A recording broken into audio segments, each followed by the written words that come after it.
Chapter 7. Then came together unto him the Pharisees and certain of the scribes which came from Jerusalem.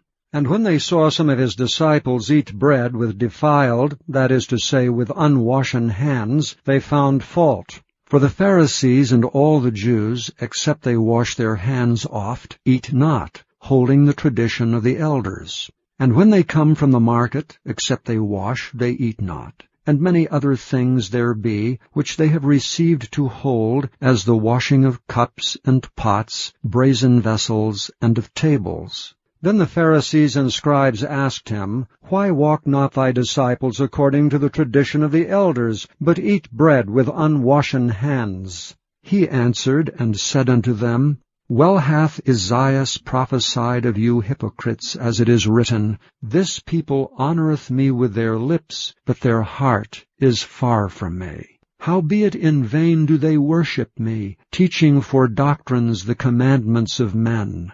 For laying aside the commandment of God, ye hold the tradition of men, as the washing of pots and cups, and many other such like things ye do.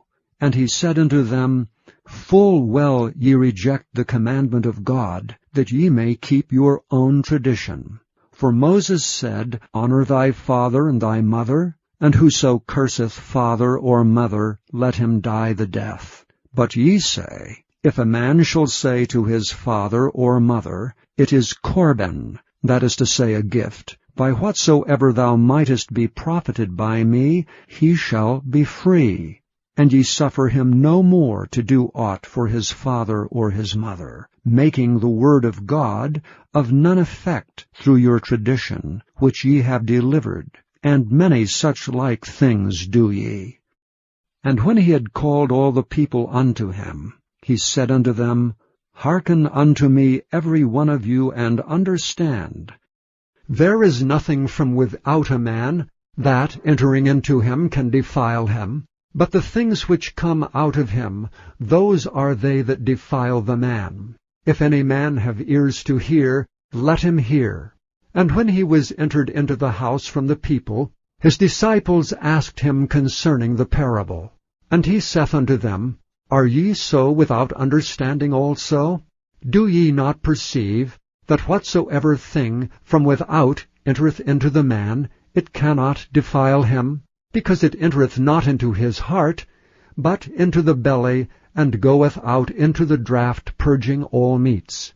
And he said, That which cometh out of the man, that defileth the man.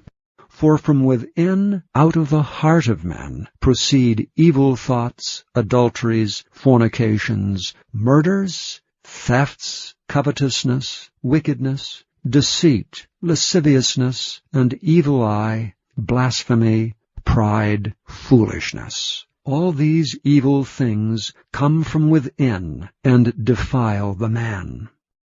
And from thence he arose, and went into the borders of Tyre and Sidon, and entered into an house, and would have no man know it, but he could not be hid. For a certain woman whose young daughter had an unclean spirit heard of him, and came and fell at his feet. The woman was a Greek, a Syrophoenician by nation, and she besought him that he would cast forth the devil out of her daughter. But Jesus said unto her, Let the children first be filled, for it is not meet to take the children's bread, and to cast it unto the dogs. And she answered and said unto him, Yes, Lord, yet the dogs under the table eat of the children's crumbs. And he said unto her, For this saying, Go thy way, the devil is gone out of thy daughter. And when she was come to her house, she found the devil gone out, and her daughter laid upon the bed. And again, departing from the coasts of Tyre and Sidon, he came unto the sea of Galilee, through the midst of the coasts of Decapolis. And they bring unto him one that was deaf, and had an impediment in his speech, and they beseech him to put his hand upon him. And he took him aside from the multitude, and put his fingers into his ears, and he spit and touched his tongue. And looking up to heaven, he sighed and saith unto him, Ephphatha, that is, be opened. And straightway his ears were opened, and the string of his tongue was loosed, and he spake plain. And he charged them that they should tell no man. But the more he charged them, so much the more a great deal they published it, and were beyond measure astonished, saying, He hath done all things well. He maketh both the deaf to hear, and the dumb to speak.